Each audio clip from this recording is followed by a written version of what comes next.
ocasión, una joven creyente afirmó con mucha seguridad y categóricamente que para ella la fe sin obras era muerta, estaba muerta. Aquella expresión me dio mucha, ¿verdad?, curiosidad y busqué en la palabra, ¿verdad?, alguna referencia que pudiera hablarnos sobre, ¿verdad?, que si tenemos fe y no tenemos obra, pues esa fe no tiene ningún sentido o ningún valor. En la carta de Santiago, en el capítulo 2 versículo del 14 al 17 dice que la fe sin obras es muerta. Hermanos míos, ¿de qué aprovechará si alguno dice que tiene fe y no tiene obras? ¿Podrá salvarle la fe salvarle?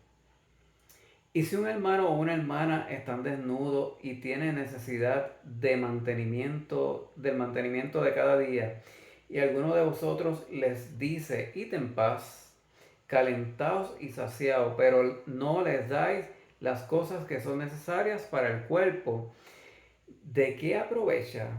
Así también la fe, si no tiene obras, está muerta en sí misma. Reconocemos que el poder amar a Dios, el poder tener fe, es un don espiritual, es producto, ¿verdad?, de la iluminación del Santo Espíritu, porque Dios nos ha salvado por gracia. Ahora bien, si esa gracia ha sido derramada sobre nosotros, si en verdad el Espíritu Santo regeneró nuestro corazón, si en verdad somos creyentes en la profundidad de nuestra alma y de nuestra esencia, esa fe se nota, ¿verdad?, en nuestras acciones. Por lo tanto, nuestras obras, ¿verdad?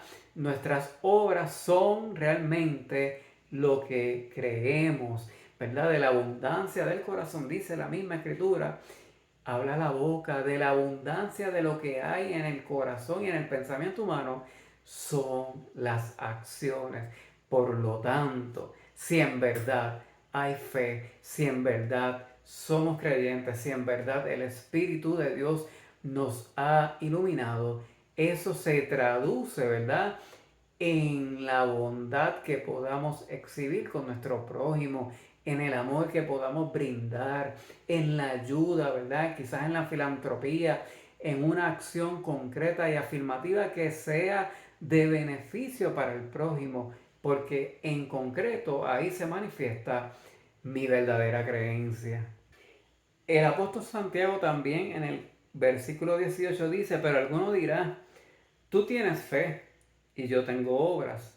Muéstrame tu fe sin tus obras y yo te mostraré mi fe por mis obras.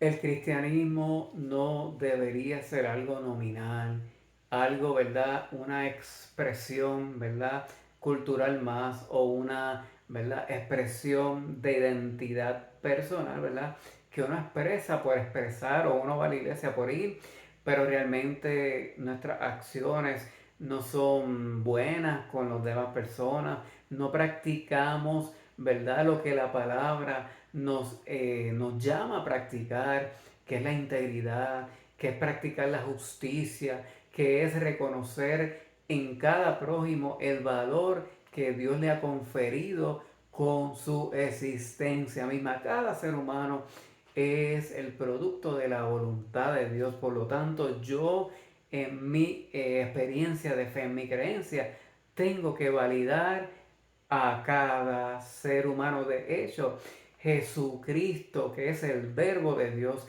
es la acción concreta de Dios con la cual Dios le mostró al mundo su amor por el mundo, su amor por ti, su amor por mí, al concedernos la salvación por ese sacrificio que hizo Jesucristo en la cruz del Calvario.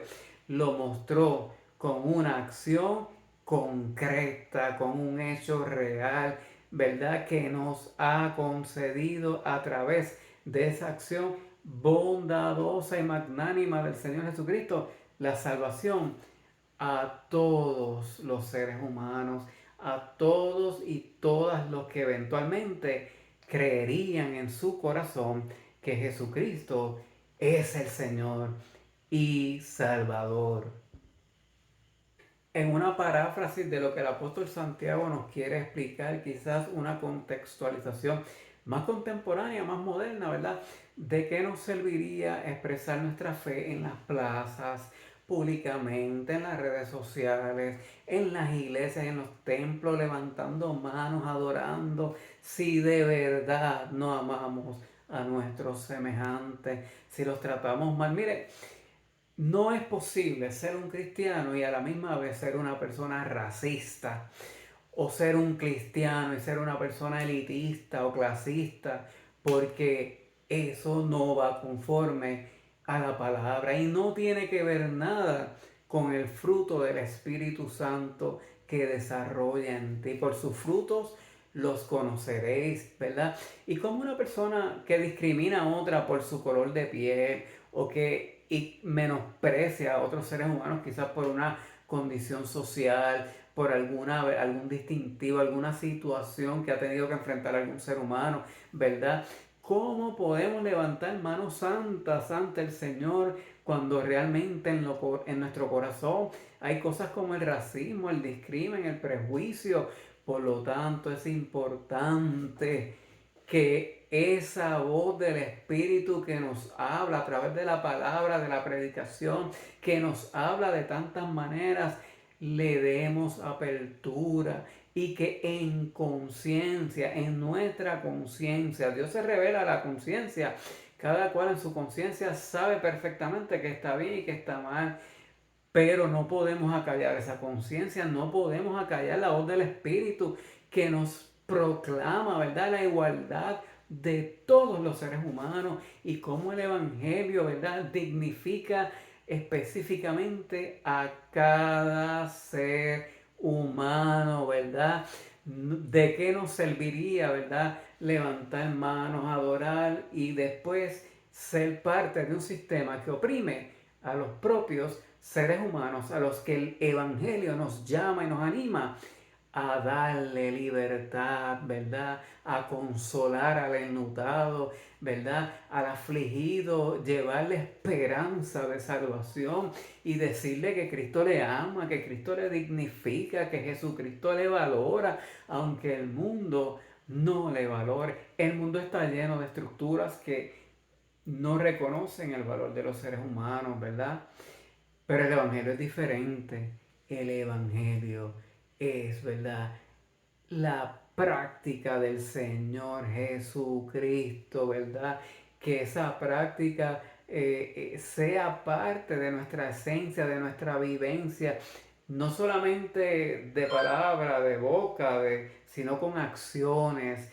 Y créame, quienes nos observan, somos, ¿verdad?, la nube de testigos, ¿verdad?, en este mundo, realmente saben si nosotros como cristianos amamos o no amamos al prójimo, si como cristianos somos de bendición, si aportamos a la calidad de vida de otros seres humanos, si valoramos y respetamos a cada ser humano, ¿verdad? Y le damos su valor en la sociedad. El mundo es testigo, ¿verdad? Cuántos malos testimonios de personas que supuestamente son creyentes se dejan un mal sabor en aquellos que aún no conocen al Señor, y eso no abona en nada, pero un buen testimonio. Y no estamos hablando de perfección, ningún cristiano es perfecto, ningún ser humano es perfecto. Nos equivocamos, cometemos errores, pero tenemos, ¿verdad?, al Espíritu Santo que nos redarguye, nos dice estuviste mal y nos permite corregirnos. Nos duele ofender a Dios cuando somos creyentes de verdad. Y si ofendemos a algún ser humano, podemos pedir perdón. Y si ofendemos a un prójimo, podemos, ¿verdad?, rectificar, ¿verdad?, y escuchar la voz del Espíritu que nos anima a poner en práctica lo que realmente creemos. Dice el apóstol Pablo en la primera carta a Timoteo, en el capítulo 2, versículos 8 y 9, dice: deseo que en cada lugar de adoración los hombres oren con manos santas, levantad a Dios libre de enojo y de controversia. En Miqueas 6, versículo 8 dice: "Oh hombre, Él te ha declarado lo que es bueno. ¿Y qué pide Jehová de ti? Solamente hacer justicia y amar misericordia y humillarte ante tu Dios". Tenemos que reconocer que como seres humanos estamos expuestos a en cualquier momento fallar, en cualquier momento, ¿verdad? Cometer alguna acción que no va consona con nuestra creencia, con nuestra prédica, ¿verdad? Con lo que creemos que es el Evangelio, ¿verdad? Pero no hay ningún problema porque hay la posibilidad de restauración y pedimos perdón a Dios, ¿verdad? Por nuestras acciones que no han sido consonas y enmendamos nuestros caminos. Porque un cristiano verdadero no puede ignorar la voz del Espíritu, la voz del Evangelio y ser, ¿verdad? Como le parece, aunque sea su vida contradictoria al Evangelio, a lo que proclama el Evangelio, a los valores del reino de Dios y acalla su conciencia y sigue, ¿verdad? Practicando nominalmente su fe, pero no practica lo que el Señor Jesucristo quiere que se practique en cada creyente que le sirve de corazón. Por lo tanto, tiene que haber la oportunidad de enmendar los caminos torcidos, tiene que haber arrepentimiento ante Dios. No puede ser que ignoremos lo que Dios quiere que sea, ¿verdad? Nuestro proceder de acuerdo a su voluntad y seguir nuestro camino y seguir siendo, ¿verdad? Cristianos, evangélicos, pero no pasa, nada pasa con lo que está mal en nuestra vida y el mundo sigue observando y el mundo sigue mirando. Por lo tanto, tiene que haber la apertura para que Dios nos corrija, para que Dios nos, ¿verdad?, transforme y que sea nuestra vida transformada y se parezca cada día un poquito más a la imagen del Señor Jesucristo, ¿verdad? La imagen perfecta mostrada por Dios Jesucristo, el manso y humilde del corazón, que el Espíritu Santo nos capacita para ir moldeando nuestro carácter, nuestras actitudes, ¿verdad? Nuestro amor por el prójimo, quizás nuestros prejuicios. Todos tenemos prejuicios de una u otra manera, pero tenemos que tener la apertura, ¿verdad?, espiritual para que Dios pueda coger esos prejuicios, transformarlos y, ¿verdad?,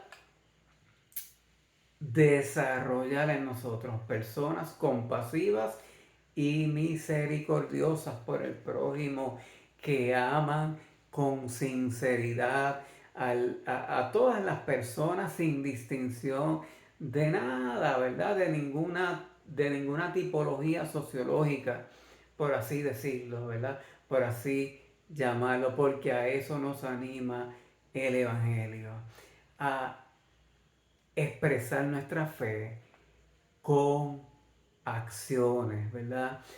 Con obras. Si no hay obras, la fe es muerta. En otras palabras, no hay fe. Claro, la gracia de Dios es lo que ha transformado nuestra vida y nuestro corazón, pero si nos ha transformado de verdad, eso se va a notar. Dijo ese gran teólogo alemán Bonhoeffer, que lamentablemente, ¿verdad?, fue asesinado por el régimen nazi, pero fue un teólogo extraordinario. Dijo: "La gracia barata es la predicación del perdón sin requerir arrepentimiento. El bautismo sin la disciplina de la iglesia. La comunión sin la confesión, la absolución sin la confesión personal". Tiene que haber arrepentimiento. Mira, eso no te hace menos creyente, te hace mejor creyente, porque reconoces, yo puedo reconocer mi naturaleza de un ser pecador que necesita de la gracia de Dios. Y cuando me equivoco, me arrepiento, ¿verdad? Cuando ofendo a alguien, pido perdón, porque ahí hay una manifestación del Espíritu extraordinaria, un testimonio hermoso. Número uno, que demuestra que no somos perfectos, que el perfecto es Dios y que la gracia nos ha transformado, porque al corregir y enmendar lo que Dios nos muestra que está mal en nuestra vida, podemos dar un testimonio de que queremos honrar a Dios, ¿verdad? ¿Quién es el único que merece ser honrado y quién es el único que merece toda la gloria y la honra, ¿verdad? No solamente de palabras y de boca, sino con nuestra vida misma, con nuestras acciones, ¿verdad? En concreto y acciones puntuales que benefician al prójimo. Dice en Santiago capítulo 4, versículo 8, acérquense a Dios y Él se acercará a ustedes. Lávense las manos, ¿verdad? Pecadores, purifiquen su corazón, porque su lealtad está dividida entre Dios y el mundo.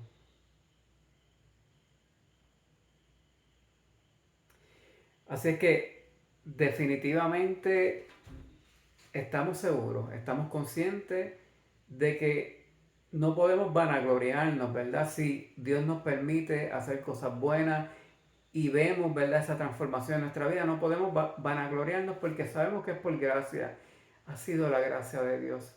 Pero si vemos cositas en nuestra vida con las cuales hay que trabajar, que sabemos que no son del agrado de Dios, y cada ser humano sabe en su conciencia, nadie tiene, ¿verdad?, que decirle a cada cual en qué está mal.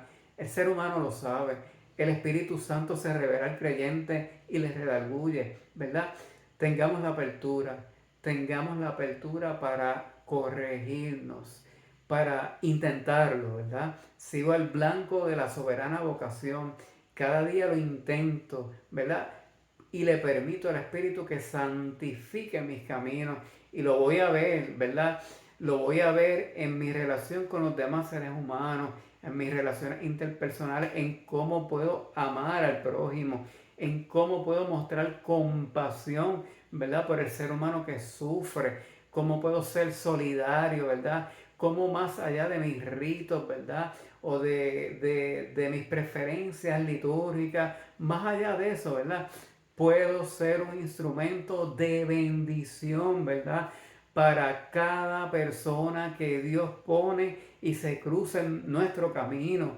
¿Cómo puedo permitirle a Dios, siendo una vasija frágil, ¿verdad?, que se equivoca, permitir que esta vasija frágil sea un instrumento de bendición en sus manos, ¿verdad? Teniendo presente que nos acompaña el poderoso gigante, que si nos caemos nos levantamos, que si necesitamos ayuda, el Espíritu mismo intercede por nosotros con gemidos indecibles. Que Dios te bendiga, que Dios te ilumine, que Dios te permita profesar tu fe, ¿verdad? Con una devoción a Dios y al Padre, ¿verdad? Celestial, de una manera, ¿verdad?, extraordinaria, que pueda ser un testimonio vivo a otros creyentes y que con esas buenas obras, buenas acciones, ¿verdad? Acciones sin fingimiento, acciones de corazón, para honrar a Dios, para glorificar a Dios, otros seres humanos puedan ver la gloria de Dios y puedan reconocer que Dios, ¿verdad?, está con nosotros y que acepten a Jesucristo como su único y exclusivo Salvador y que le permitan a Dios también transformar sus vidas y sus corazones, porque solamente Dios es quien llena el alma y satisface el vacío existencial. La existencia misma del ser humano solamente es llenada a plenitud por Dios. Que Dios te bendiga grandemente.